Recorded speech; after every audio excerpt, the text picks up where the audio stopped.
तो द्वादशी को भगवान गोपाल जी को तुलसी पत्र अर्पण कर दें और सूर्य उदय से पहले प्रदोष लगने वाली हो तो द्वादशी को वह तुलसी पत्र को प्रसाद के रूप में पा लीजिए तो वह पारण हो जाता है। और सुबह उठ करके स्नान पूजन नित्य कर्म से निवृत्त हो करके फिर प्रसादी पाने में कोई दोष नहीं है, क्योंकि तुलसी पत्र का पान जब कर लेते हैं तो व्रत टूट जाता है। अब रात का समय है, रात को 4 बजे प्रदोष लग रही है तो द्वादशी के शाम को तुलसी पत्र भगवान गोपाल जी को अर्पण करके और थोड़ा सा पत्र अपनी अंजलि में लेकर के जल लेकर के प्रसाद के रूप में ग्रहण करने से वह व्रत टूट जाता है। व्रत टूट गया। अब सुबह अपने कार्य से निवृत्त होकर के भोजन प्रसाद इत्यादि पाने में कोई दोष नहीं लगता है। दशमी तिथि के बाद में एकादशी तिथि मान नहीं होती है। एकादशी तिथि एकादशी में ही मानी जाती है और उसका पारण द्वादशी में होता है। सुबह सूर्य उदय के समय जो तिथि होती है जिसमें भगवान सूर्य नारायण का उदय होता है, वह तिथि एक घड़ी क्यों ना हो लेकिन उदय के ज्योतिष शास्त्र के अनुसार उदय तिथि को ही पूर्ण तिथि माना जाता है। अब प्रदोष लगने वाली थी, दुर्वासा जी आए नहीं। राजा अम्बरीश जी घबराने लगे और मन में अनेक प्रकार के उनके भाव प्रकट हुए कि प्रदोष लगने वाली है। मैं बहुत दिनों से, कई वर्षों से एकादशी का व्रत कर रहा हूं और इसका तो बहुत बड़ा पाप लग जाएगा।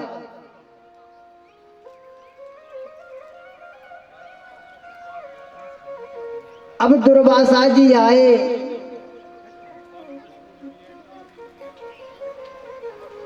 और राजा अम्बरीश जी ने तुलसी पत्र का पारण करके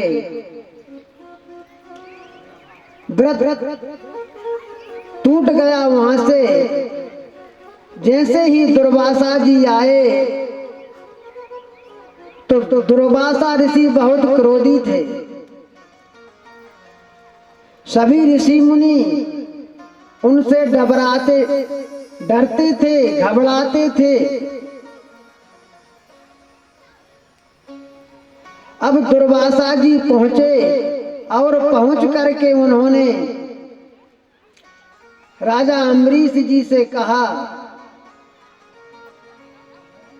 तो उन्होंने कह दिया कि मैंने तो तुलसी पत्र के द्वारा व्रत का परित्याग कर दिया है। उन्होंने श्राप दे दिया। अब भगवान नारायण जो भगवान का भक्त होता है तो भगवान उसकी रक्षा करते हैं।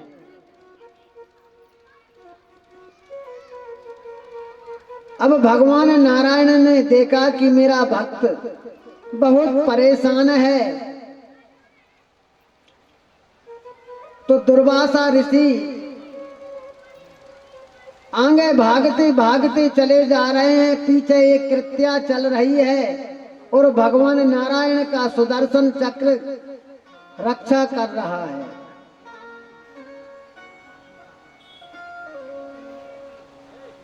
तो भगवान के जो सच्चे भक्त होते हैं तो भगवान उनकी रक्षा करते हैं।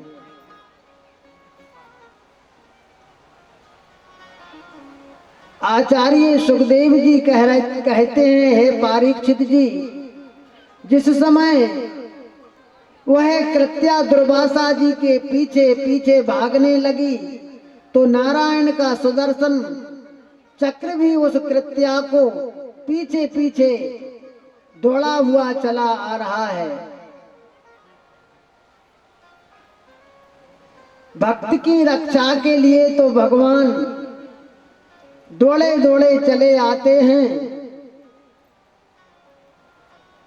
आचार्य श्री सुखदेव जी कहते हैं, हे परीक्षित, इस प्रकार से जो प्राणी सच्चे मन और वचन से भगवान का भजन, भगवान का व्रत जप पूजन करता है तो भगवान उसकी रक्षा करते हैं।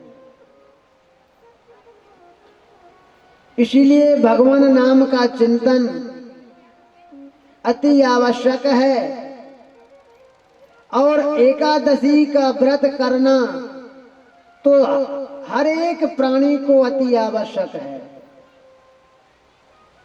सभी व्रतों में श्रेष्ठ व्रत है एकादशी। इसलिए हर प्राणी को एकादशी का व्रत करना चाहिए।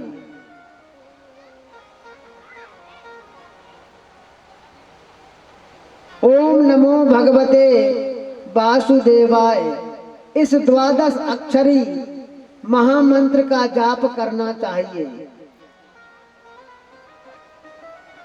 भगवान नारायण का स्मरण करना चाहिए।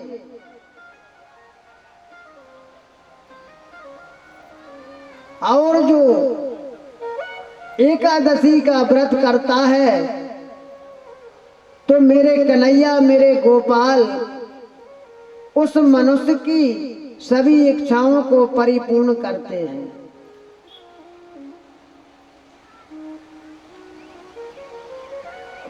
श्री कृष्ण गोविंद हरे मुरारी, श्री कृष्ण गोविंद हरे मुरारी, हे नाथ नारायण वासुदेव, श्री कृष्ण गोविंद हरे मुरारी, हे नाथ नारायण वासुदेव, श्री कृष्ण गोविंद हरे मुरारी, हे नाथ नारायण वासुदेव, श्री कृष्ण गोविंद हरे मुरारी, मुरारी, हे नाथ नारायण वासुदेव, श्री कृष्ण गोविंद हरे मुरारी, हे नाथ नारायण वासुदेव, हे नाथ नारायण वासुदेवा, हे नाथ नारायण वासुदेवा, हे नाथ नारायण वासुदेवा, हे नाथ नारायण वासुदेवा,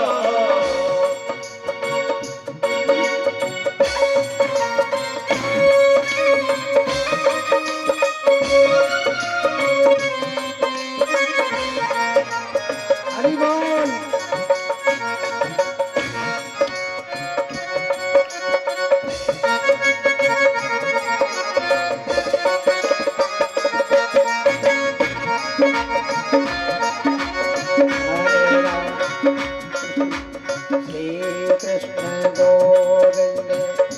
रे